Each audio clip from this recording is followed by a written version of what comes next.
What's good, y'all? I'm here today to talk about everybody's favorite speedster, and I got a lot to say. I'm gonna personally enjoy this. So, let's get to it. Alright, where should I start? I asked that because this movie got a lot of faults. A lot more cons than pros to like about this movie. So let me start with the pros. One thing I'll say about this movie that's positive is that I like the direction they were trying to go in. Story-wise, you could see a clear vision as to what they were trying to achieve. The cameos and the Easter eggs are top notch. I ain't gonna say too much about those, but I will say, if you're a long-time DC fan, even from the old days way back, then you're gonna love the cameos and Easter eggs in this one. I also liked what they were trying to do with the effects. That's not saying the effects were good, I'll get to that in a minute. The cast did a great job too.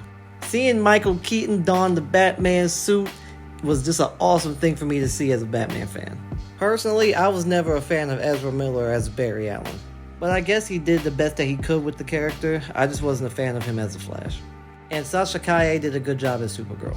I do think her character was very underutilized and they should have used her a lot more than they did. Because we don't know if we're ever going to get to see her again in another movie, so they should have just went all out with her, but it is what it is.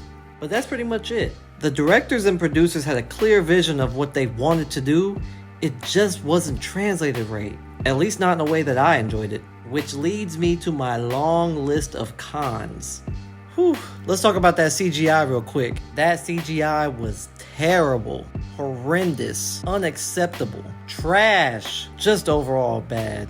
I know this is a superhero movie and everything's fictitious and its superpowers aren't real, but they could have at least tried a little better than that. Now moving on to the story. Like I said before, I liked the direction that they were going in. It just wasn't translated right. This story was a whole circus. It was a borderline dumpster fire.